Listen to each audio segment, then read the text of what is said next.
My talk, it's Frontiers in Apitherapy, the History, Science, and Promise of Psilocybin-Infused Blue Honey. And as the talk's title suggests, I'm an apitherapist and I'm very much approaching this issue from the process of trying to find ways, grab a seat, to better treat depression, anxiety disorders, PTSD.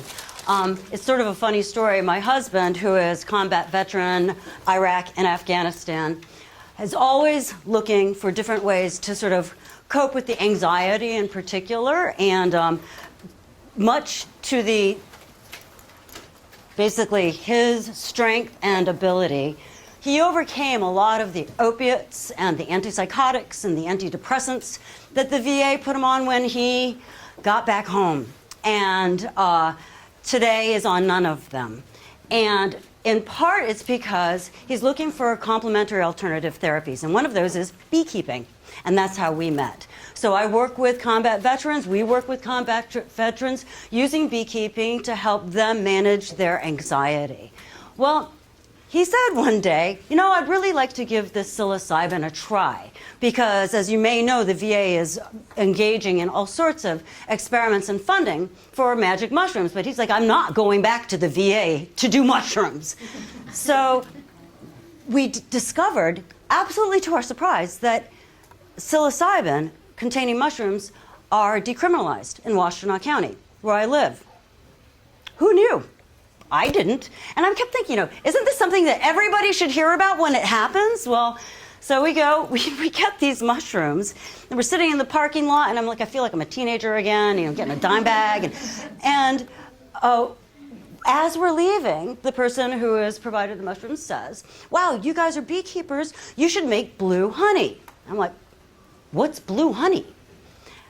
Well, that's what this talk is about, because I thought I would give you the history of the product and all of the research being done on it, and guess what? There is no history. So this is an interesting adventure we're all about to jump on. Quickly, a few key terms, just because some of the language I'm using may be unfamiliar. Apitherapy, if you don't know the term, means the use of honeybee products for the therapeutic and nutritional benefit of people and animals, also including beekeeping. It is a whole plant approach to medication, and it looks at the biodiversity of a product, like honey, for example, which has over 200 compounds in it, as the advantage. We don't synthesize or break things up because we want everything that is in it, understanding that it's a synergy that products have that make them so effective. Complementary alternative medicine is the term of the community that I'm part of. So again, it's just looking for natural alternatives or adjuvants or neoadjuvants to pharmaceutical drugs. And this is a term that really comes from cancer treatment.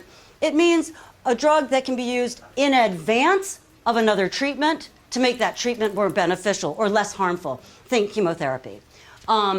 If any of you knows anybody with Lyme disease, you probably know the minute they contract that disease, you need a combination of that synthesized antibiotics and honeybee venom in order to kill that spirochete. Otherwise, it lodges itself in the bottom of the spine, and you've got Lyme disease for life.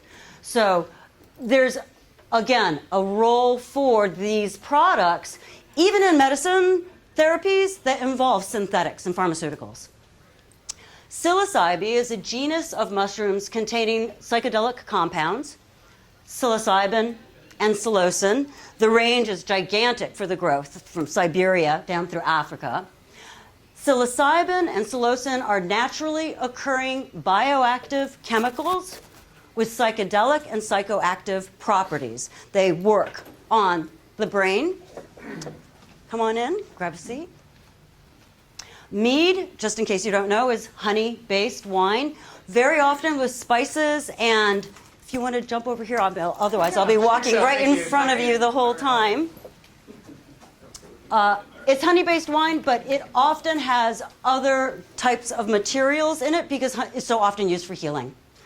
And then blue honey is simple. It's honey infused with psilocybin mushrooms.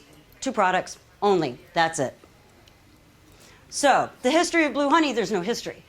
I thought, how can there, I mean, if you look on the internet, Nothing except some very interesting, very, very blue honey from France comes up every once in a while.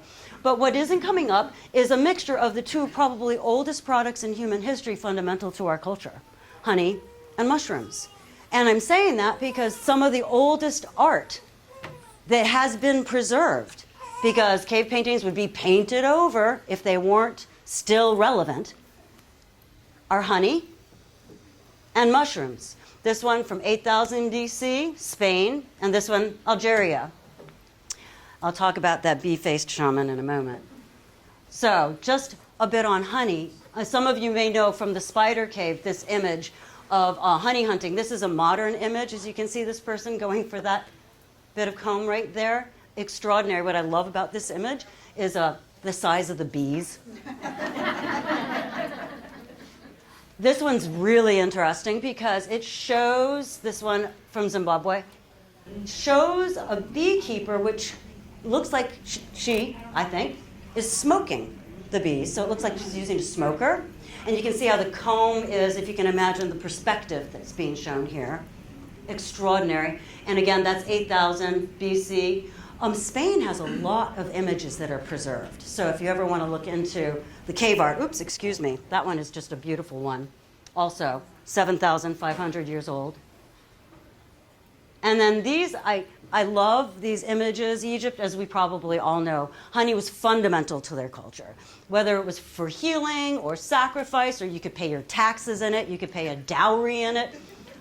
Honey was just in everything they did. And what I love about this image is, this is a smoker. Is this a flow hive? Doesn't that look like a flow hive? It's a beautiful image, again, and honey being so fundamental through history, I kept thinking, where are these products going to come together? Well, one hint is in the bee face on this shaman who is covered in psilocybin mushrooms. This is, again, from 9,000 years ago. So it suggests that combination of honey and mushrooms, at least in ritual practices, shamanistic practices, healing practices, medicine. So I'm hunting down, where do these products mix? There are more cave paintings, these again from Spain. You can see the walking, dancing mushrooms here, along with, say, the steer. These are astonishing. They are petroglyphs from Siberia. These were whale hunting peoples. It is probably a fly agaric, everybody's favorite mushroom because it's so cool looking. But what's amazing to me about this dancing images of male and female shamans wearing that mushroom head is they're up here. I call them petroglyphs. So there's so much to think about that. Again, looking for the combination. In the Book of the Dead, which some of you probably are very familiar with, mushrooms are referred to as food of the gods, celestial food, and flesh of the gods. So there is that association, again, with mushrooms and sacred knowledge and death that we were seeing for sure with honey. And in Greece, many of you may know of the Eleusinian mysteries and the rites, which lasted about 2 millennia. Now, they were not just in, say, that short period of ancient Greece that we think of, that involved initiates descending into Hades, or the underworld. You should see these gigantic sort of pools, they probably were, in the temples, where people would be, I don't know, they're not sure what the process was, but it seems to have involved some sort of psychoactive properties, psychoactive, perhaps, drinks or foods. This is actually called the exaltation of the flower. And no matter how many times I looked it up, and I kept looking at it and looking away and looking at it, I cannot see a flower in those mushrooms. So I started realizing, oh, no wonder I'm having trouble, because my key words are not their key words. When I see a mushroom, they see a poppy. So I started realizing, all right, part of my trouble is I'm running into something that is institutional in the language of history and perhaps art history. But then I hit, for sure, the combination of the two. So if any of you knows about the mushroom stones in Mesoamerica, this is the Mayan and the Aztec cultures, they were really excited about their psychoactive mushrooms. And they had all sorts of rituals around their use. They even had a verb meaning to mushroom oneself. The way they consumed the mushrooms was through honey wine. So it was a psychoactive mead. And they would mix them in the effort to understand the future of their lives or afterlives. So again, it was this pursuit of divine knowledge or knowledge from the divine that was associated with its use, which, you know, knowing the Aztecs sometimes did end up in death, which was recorded by these fantastic friars who were moving through Mesoamerica at the time, documenting all the flora, the fauna, the peoples, the rites, the rituals of the time. And you can see in the Florentine Codex, as it's known, from 1499, which is when it was compiled. So it was being written far before that. See the creature jumping, dancing on the mushrooms, and here the mushrooms are broken down and he's drinking. This is the Aztec, one of the Aztec gods of the dead, obviously visiting someone who's mushroomed himself. And the writing that follows those illustrative panels reads, when the mushrooms started having an effect, there was dancing and weeping. Some saw in their visions how they would die in the war. Some saw how they would become wealthy. Some how they would commit adultery and would then be stoned and have their skulls smashed in. The images are so great. As I moved across continents to very early, sort of pre-Christian Europe, this is before nation states, we can still see in the iconography of Christianity mushrooms. This one is of God creating the plants, and that is in the Bibliothèque Nationale in France. And this one is of the healing of the leper. And you can see again, the mushrooms. And then there's this one. This is the fall of Adam and Eve, and that is the tree of knowledge. And it looks a lot like a fly agaric mushroom to me, and to pretty much everybody else who looks at it. It's in France. And if you know anything about consuming mushrooms, it's pretty tough on the digestive tract. It's where you have to break down the mushroom. So one scholar said that it looked to him like Adam and Eve were suffering more from indigestion than shame, which made me think, right, because here's the serpent and there's the apple. They haven't even gotten to the apple. Boy, are they in for a bad trip.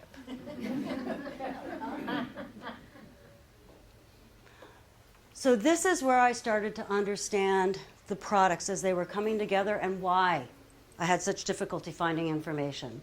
As we're transitioning from pagan polytheism and think of the tribal cultures of the Jutes and the Angles and the Saxons and the Vikings as they're hemming their way in, toward a Christian sort of monotheism, a lot had to change. And one thing, for example, was incorporating practices of pagan culture into practices of Christian culture, which you absolutely can see here. Well, the other thing was thinking on what was one of the most fundamental products of that warrior culture. It was mead and the mead hall. Think of your Beowulf and pretty much any, because everybody's nodding, wonderful common reference. Well, mead goes back as many as perhaps 40,000 years, far older than wine, common to groups across the globe, and was generally identified as a sacred drink, used in spiritual and religious rituals, shamanistic, pagan, seeking divine knowledge. It was considered the drink of the gods, often the term, the drink of the gods. And so there must have been a problem with mead, which was honey, psychoactive wine. And the drink of the gods was obviously the drink of the people. So at this period in time, this is in 1516 that this purity order came out. There was a rule by the Bavarian sort of early nation state that you could only have certain ingredients in beer. And you could not have, and had this long list of ingredients you could not have in beer, one of which was psychoactive mushrooms. Obviously what they're trying to do is have the Roman Catholic Church slowly inch out pagan rituals and practices, like incorporating mushrooms into the meat of those paganistic practices. State market economies, when you think of Bavaria, you don't think mead, you think beer. Well, this is a great way to sort of inch them out of the market. If you think, again, we're making this transition from a period in time where people were generally aligned by tribe and group, reinforced by warfare, mead halls and taverns were the center of culture, not the church. And this is, again, that transition that's slowly happening. Angles, Saxons, Jutes, to try to transition from that culture to the next, you needed something like a purity law to protect the people that made it illegal to infuse wine, particularly with psychoactive mushrooms, is one of the listed ingredients, along with henbane, which is also psychoactive. Very common. Still, by the way, today in pagan rituals, you will find psychoactive mead, particularly with henbane. As one scholar wrote, part food safety policy, part religious suppression, and part marketing scheme, the Bavarian Beer Act was implemented in 1516 by the German government and the Holy Roman Empire. And this is when I came to understand, all right, the problem is about control. And I'm going to take us a big jump from one state institution and control of the people to another. And we're moving now to the US FDA and the DEA and what is called the Controlled Substances Act. But what really surprised me in my research is it's actually called the Comprehensive Drug Abuse Prevention and Control Act. It's about patient safety, which I never realized. So I started looking into the actual language about Schedule I drugs, and they have a high potential for abuse, severe psychological and physical dependence. Specifically, Schedule I drugs have no currently accepted medical use. If you look at government trials, clinicaltrials.gov, you will find currently there are at least 6 and 155 trials on just in this particular website, trials of psilocin and psilocybin. And they're being done on all sorts of different conditions, not just neurological ones, which were the ones that I was focused on, but infections, neoplasms, musculoskeletal, mental disorders. In fact, if you look at the majority of what those studies are exploring, it's on obsessive-compulsive disorder, treatment-resistant depression, co-occurring major depressive disorder and borderline personality disorder, veterans with post-traumatic stress disorder, alcohol use disorder, Lyme disease, opiate use disorder, anxiety and Parkinson's disease, dysmorphic disorder. The list goes on. So obviously, the product has some medical applications. And if you look at the results of some of the studies that have been completed, they're astonishing. This one in particular is on major depressive disorder, highly treatment resistant. The conclusions were, findings suggest that psilocybin with therapy is efficacious at treating MDD, thus extending the results of previous studies this intervention in patients with cancer and depression had of non-randomized studies in patients with treatment-resistant depression. In other words, there are multiple different groups that have been being studied over a period of time with positive results. This particular study found something for me that mattered the most, that the substantial antidepressant effects of psilocybin-assisted therapy were durable through 12 months. So they're lasting. Not only are they effective. And right now, and again, this is how we got into it, the VA is actively engaging through the National Defense Authorization Act to invest in and fund the study of psychedelics with military populations. They are joining the National Institute, in particular, on research that will result insights, hopefully, for treating PTSD and depression. If you ask anybody on the street, for the most part, at least according to a recent study by Berkeley, 61% of people think it should be regulated and allowed for psychedelic and therapeutic purposes. 49% think it should be entirely decriminalized for personal use and possession. So this is what the map looks like today. And what's interesting, these are all different levels of legislation. This is decriminalization. These are reduced penalty states. This one is legislation and regulation statutes. What you can see is there are very few white states on this map where nothing is going on.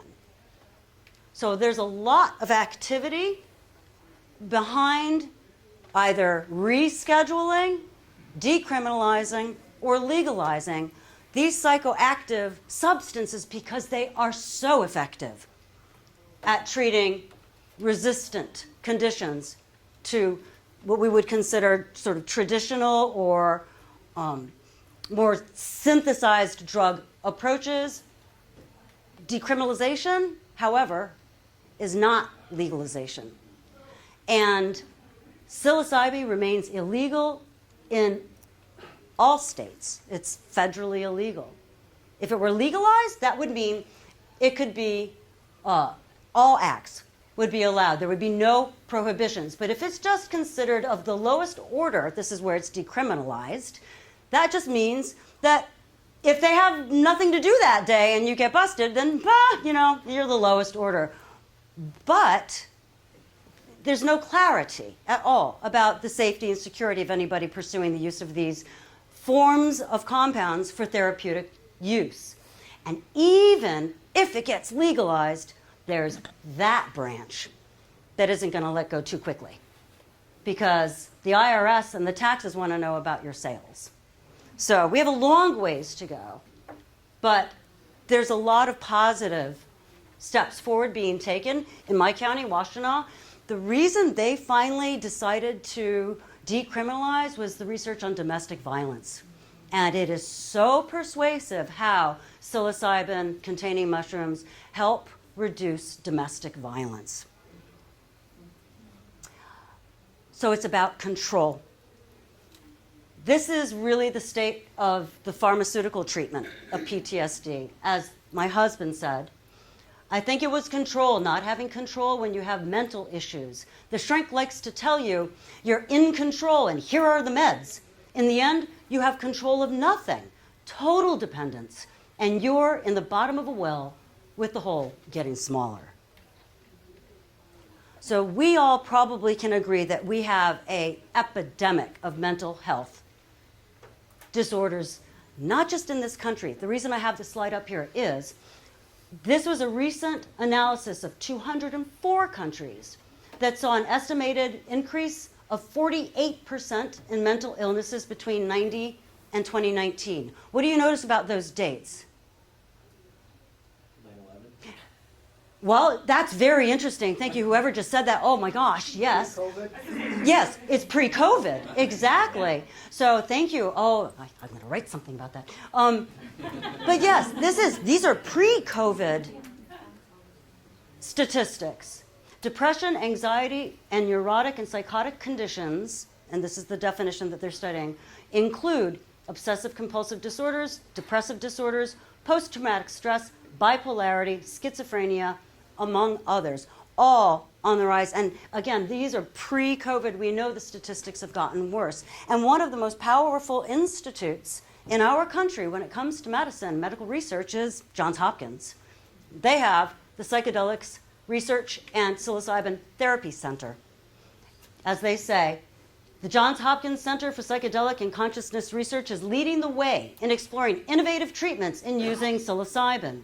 The molecular structure of psilocybin, a naturally occurring psychedelic compound found in magic mushrooms, allows it to penetrate the central nervous system, and the scientific and medical experts are just beginning to understand its effects on the brain and mind and its potential as it's a treatment. They're backed by $55 million in funding. So the difference between them and me is like $55 million. Just kidding, they're scientists.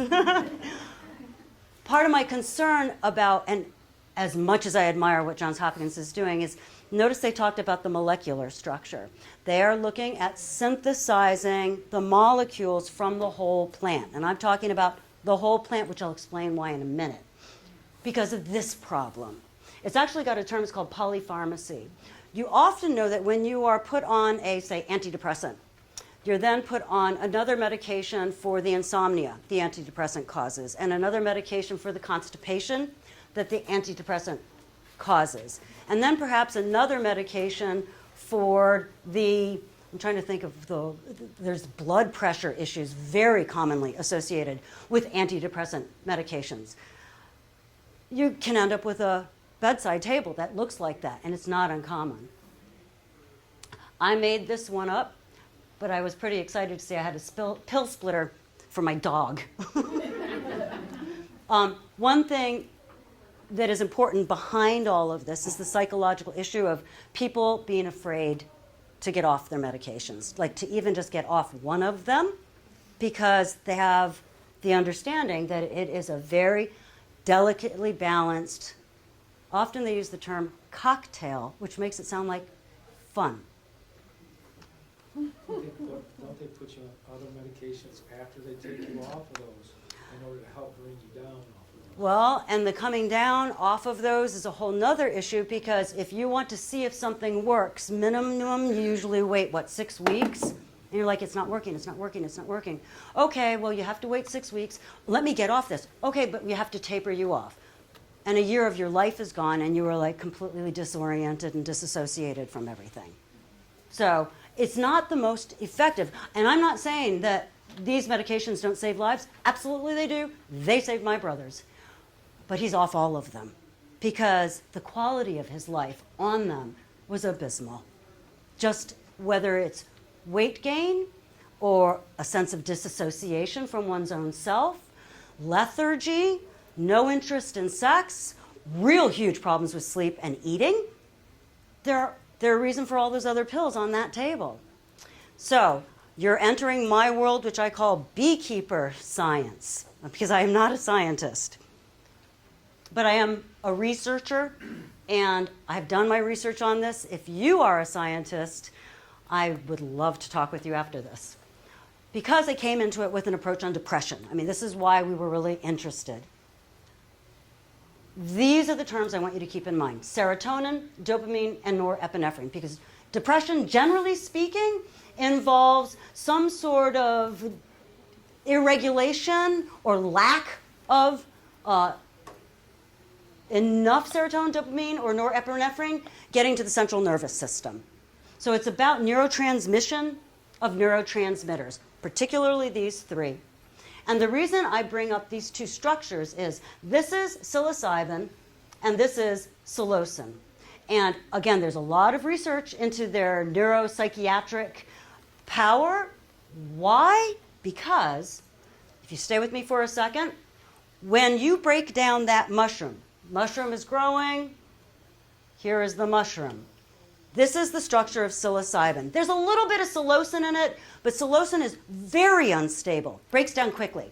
So it is turned into psilocybin in the mushroom. That's pretty much what is in that plant that isn't psychoactive. That is not the drug. That is not what has the effect on your central nervous system.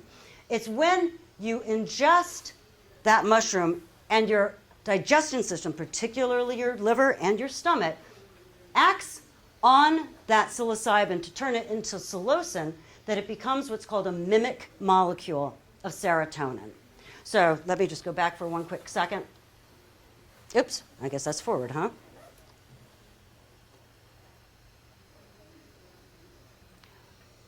This group is called a phosphate group, is dephosphorylated when it's turned into psilocin. So this is called a non-active compound or a pro-drug.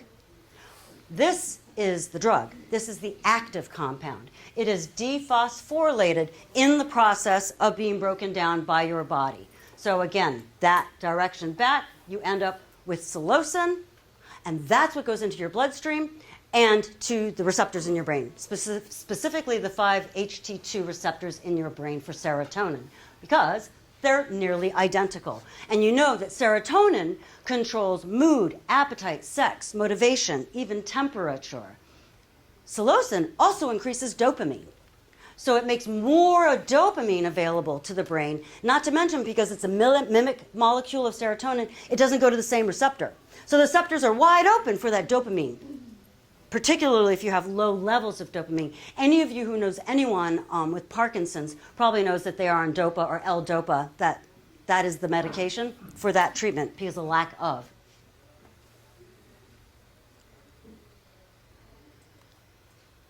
So this is my argument. I believe that you take these two products together, the honey and the mushrooms, and you have what's called an entourage effect. And this comes from the cannabis industry. It is a term from their science, but I'm using it to describe what I think is happening when you put mushrooms in honey. An entourage effect means that there's a synergistic interaction of compounds in each product that results in effect that is greater than the sum effects of its contributing parts. It creates something that is neither of the two alone. And this is what I think happens. These are the compounds I want you, the characteristics of honey I want you to keep in mind. It's low pH.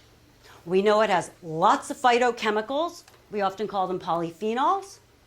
And we know it has enzymes and neurotransmitters, which is why in honey you have a single foodstuff with lots of different drugs. Raw honey has a pH of about 3-4. Why is this important? Well, it prohibits microbial growth. So it preserves everything. And this is also important. It prevents oxidation. So it stops products from breaking down. It preserves their cell integrity. Also, raw honey is loaded with phytochemicals called polyphenols that have antioxidant properties. And remember, antioxidants are like your vitamin C that you take when you're sick, or your zinc, or quercetin. Make sure you take quercetin if you're taking zinc, otherwise you don't absorb it. So antioxidants protect the integrity of your cells. They fight off what are called free radicals. These are these scavengers with, they mess up your electrons. It's basically the way to put it. And the integrity of your cell structure starts to break down and you age. That's what aging is. Raw honey is also loaded with a blend of enzymes and neurotransmitters from plants. I don't know if you know that honey has melatonin in it. It will help you sleep. And it has serotonin in it. So here's your image. Honey is somewhere right about here. It's usually between 3.4, 3.9. This is the most amazing honey. If you know anybody with lavender growing, 3.4, it is highly antioxidant. The higher the acid, the higher antioxidant the properties are. So that's why the pH matters, where I'm going with this. What are those bioactive molecules, the polyphenols that I'm talking about? These are antioxidants, and I show you some of their molecular structures, but my point is they're antioxidant. I know I'm saying this over and over, but they prevent oxidation. And some of these, I'm sure you recognize, particularly caffeic acid, which is another reason why you eat your cinnamon, and you need a lot of cinnamon, anti-cancer properties. Those polyphenols are of great interest to anyone studying neurological degeneration and disease because they treat Alzheimer's, Parkinson's, Lou Gehrig's, Huntington's, epilepsy, schizophrenia, and depression.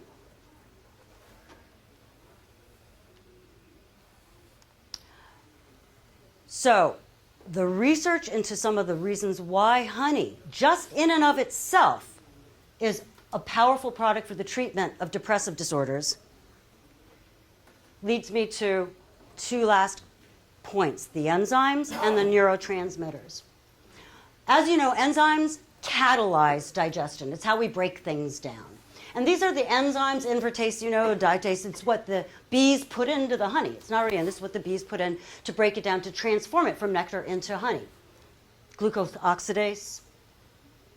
Bees also put neurotransmitters into their honey.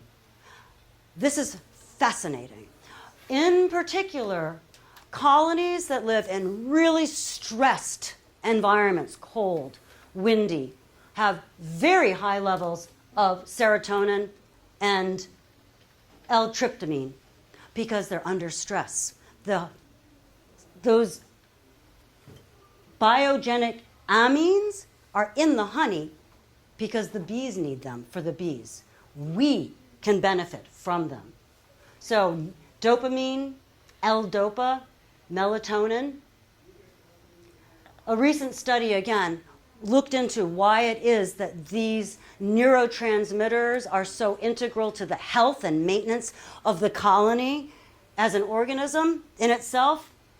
Well, that brings me to why honey is the perfect substance for the submersion and blend of psilocybin mushrooms, because we're going to walk through the whole experience.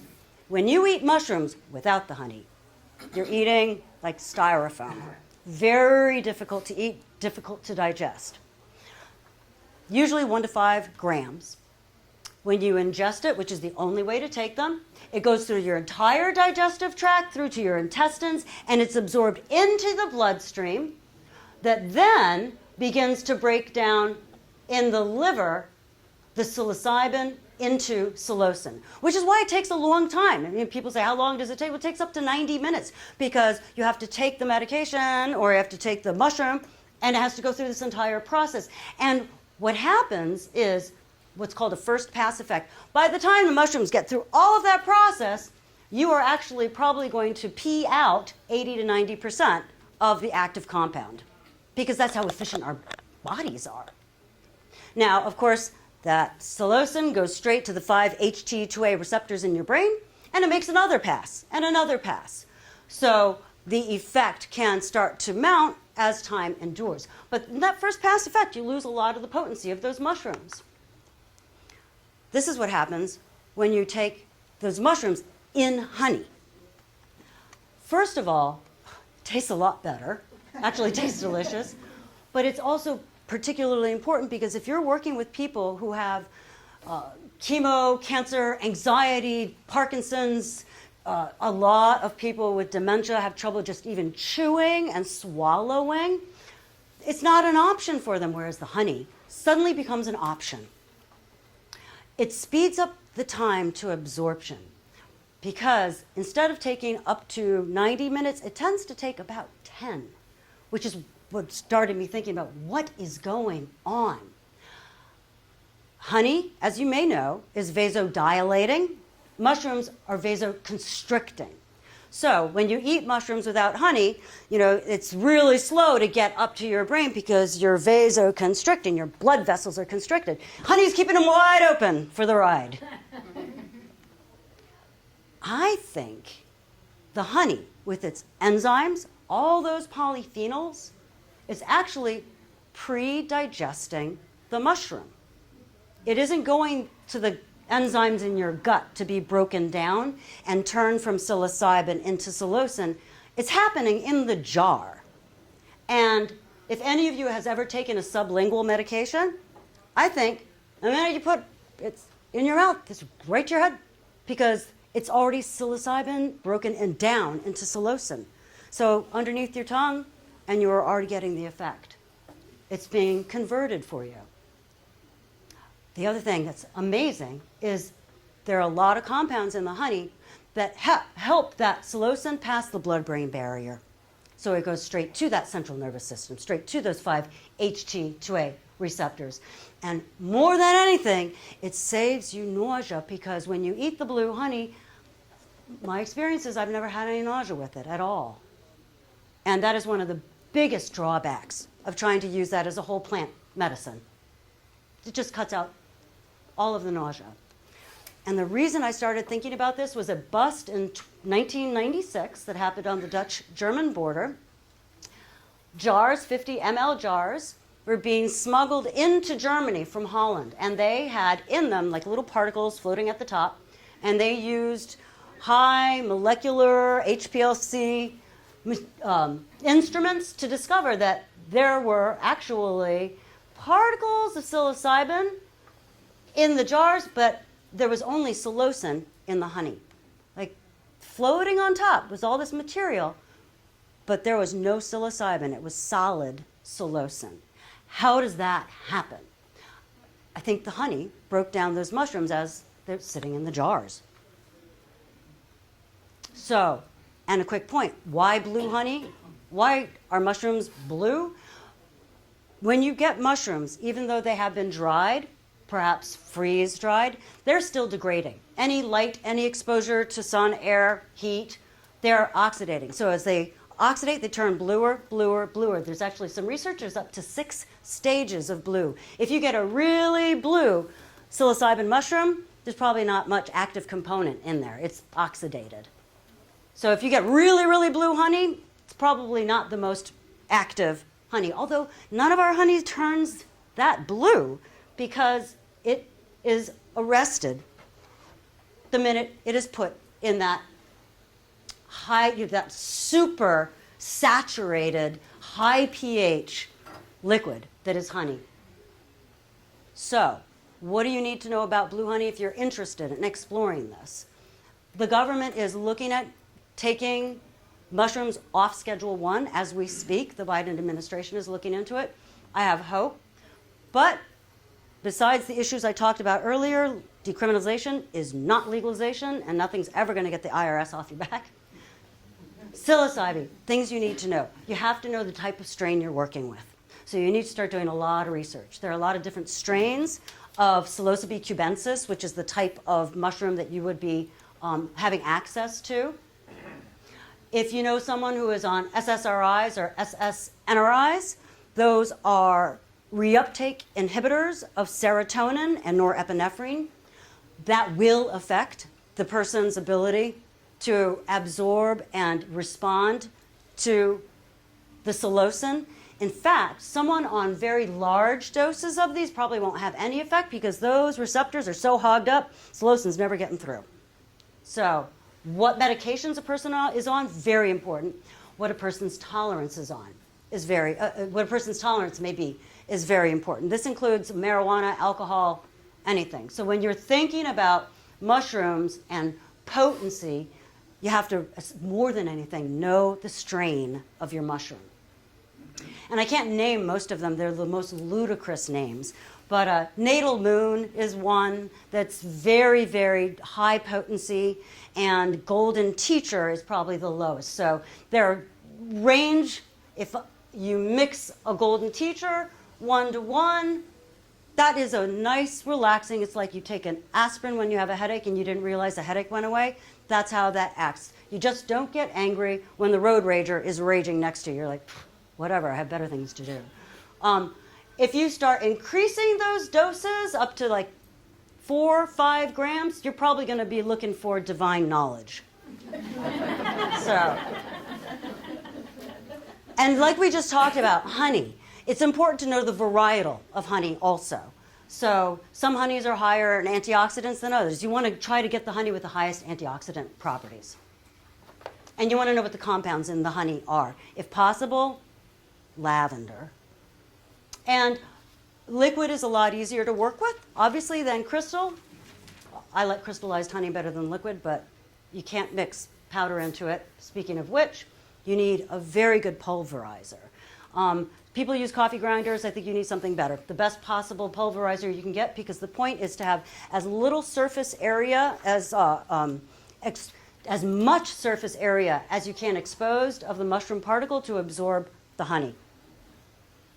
You need a digital scale.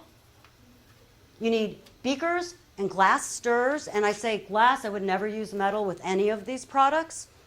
Wood tends to impart whatever the wood was used in earlier. So I would always use glass. And then, of course, you need jars, and you really need to think about your labels for all those reasons I talked about earlier. What are the advantages? Yes?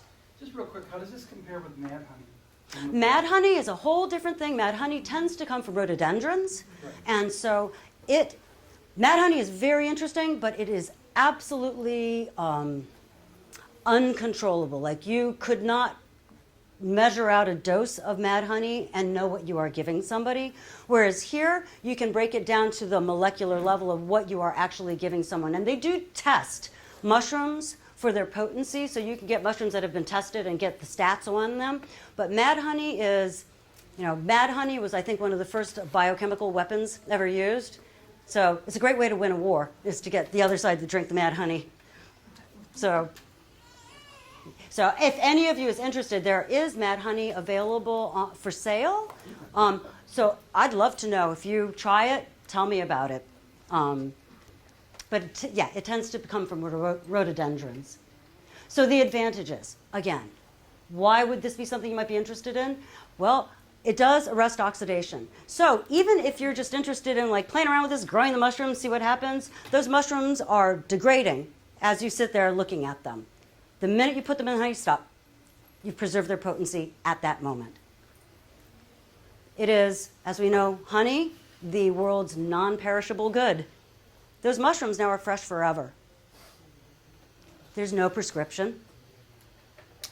This is an issue. It's self-dosing, so all the responsibility is on you. But you can quit instantly. It is not addictive in the least bit. I think that the honey pre-digests that plant for you, converting that non-active, non-psychoactive compound, psilocybin, into the active psilocin, the serotonin mimic molecule. And I kind of think that you begin absorbing its potency before it ever gets to this digestive first pass effect, where you lose so much of the potency of the plant. And I also think, because it's converted to psilocin, you can use less to have more effect, so that the honey is highly, highly potent. So there are things to consider when you're deciding, do you want to microdose? Do you want to take larger dosages? Yeah, and then I realized, I don't know what a microdose really is. I love this because it's such a glam dragon. But it is really important to remember you are in control. And so you need to make all of those decisions about how your body is going to respond to the psilocybin, to the mushrooms. I weigh 100 pounds, probably very differently than some of you who weigh 150, 200 pounds. What it almost always does is it just causes kind of a pleasant alteration in your mood. Just feel a little better. I mean, it's a lift at, say, 1/3 of a tablespoon. So 1/3 teaspoon, perfect microdose. A lot of people start there. Just a lift. It's great for headaches. Get rid of the migraine. 1/3 of a teaspoon. It's very little. It does not alter sensory perception and cognition until you start increasing doses. And absolutely, if you go up to the 4 or 5 grams, everything's going to be really bright, and I would be up here just laughing, making no sense. It can really enhance, generally speaking, a sense of well-being. It's a very strange plant. It's no wonder we've been in love with it for 8,000 years. The onset, you have to be careful. If you take a very small amount, it'll last a very small time. 1/3 of a teaspoon, an hour. So if you're having a really bad day, 1/3 of a teaspoon, okay, all right, now I can go to work in a couple of hours, fine. Completely out of your system. It just doesn't take overnight, and you don't have to wait for weeks to get off of it or anything like it. It just moves through your system pretty quickly. Larger doses, 4 grams, for example, that'll take you 6 hours. Remember, the strain is probably one of the most important things to keep in mind, because more potent strains will last much longer and have more immediate, intense effects. More than anything, your expectations in the environment need to be under your control. So just know what you're doing. I would never take it before going to bed, but that's the way I respond. Some people take it because it helps them go to sleep. So it's all about how your body, your individual body, will respond to the plant as it is in the honey. And it almost always does cause muscle relaxation. So you're probably not going to want to be doing something like, I don't know, driving for sure.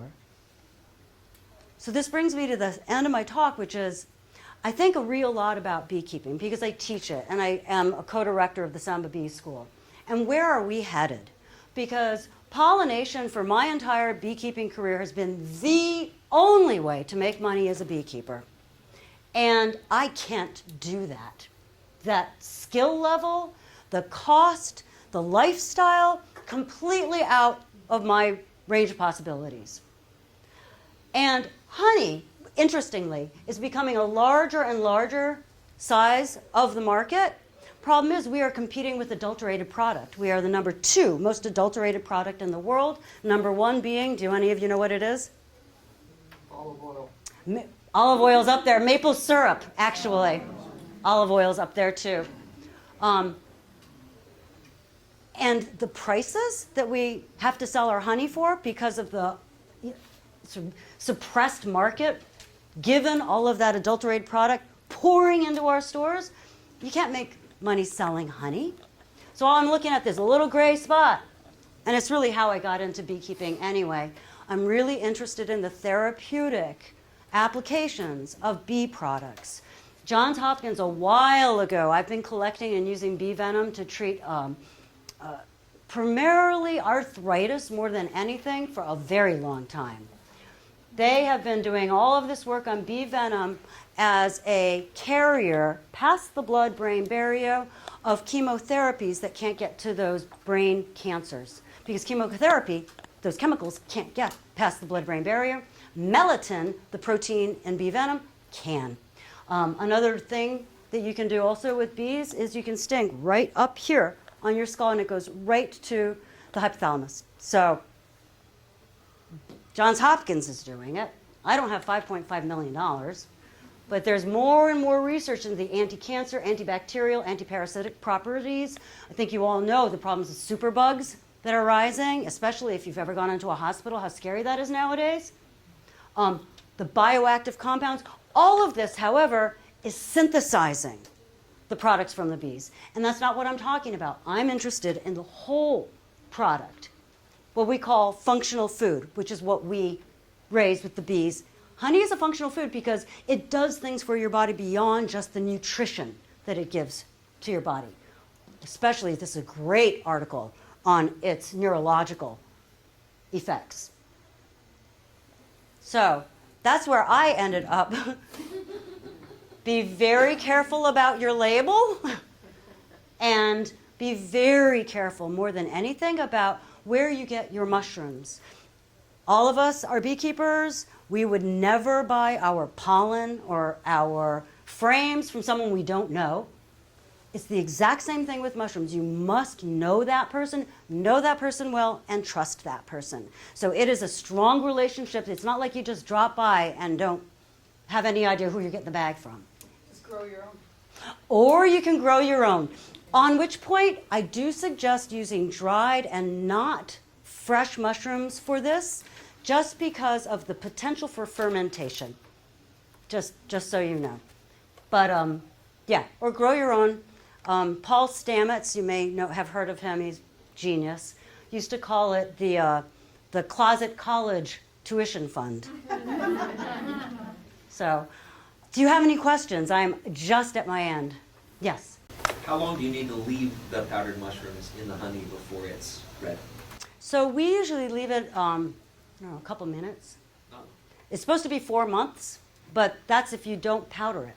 If you chop up the mushrooms and you pour the honey over, you'll see some YouTubes will have a jar and they'll layer mushrooms, layer honey, layer mushrooms, layer honey, and then they'll close it up, put it in a dark closet, and they'll come back 4 months later. Who has time to wait 4 months? So, no, if you pulverize it, it's automatically available. Now, if you let it sit, I bet you anything, those particles ultimately will float to the top and you'll end up with a clearer composition of psilocin honey. But at the point where you're putting the whole product in, it's the psilocybin and the psilocin, and I think the action starts happening. Also, it bubbles on top a little, so I really do believe something's happening in that jar. We haven't had one explode yet, so yes.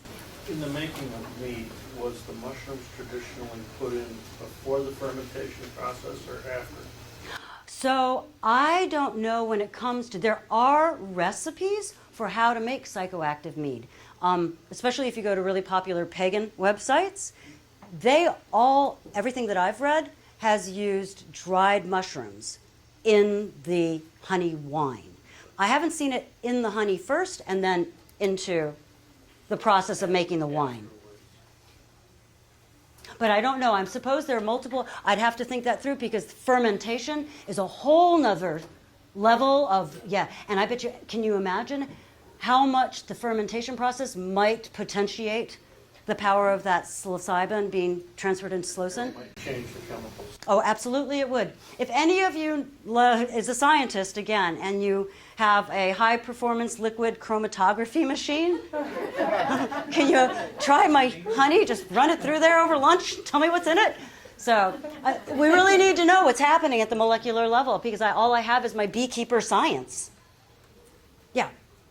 I have found mushrooms in the woods that when you break the dome open, it immediately turns blue. Is that a sign of the psilocybin in that mushroom? No. No. I don't think so. But is it blue or is it gray? It turns ink blue. I don't know. You go look at his mushrooms. So speak with him because I don't know, Luke. I do know that the bluing is a sign in the psilocybin-containing mushrooms, but that I don't know if that whole cascade effect outside of like lion's mane or your reishi or shiitake. I want to applaud you because this took a lot of courage for you to bring this. Oh, thank you. Thank you. Well, let me know of your adventures. And again, HPLC, I'm looking for the machine. Mass spectrometry, I'd do that too. Okay, thank you. And if you've got questions, my card is here, and I've got stickers for the grower. So take both.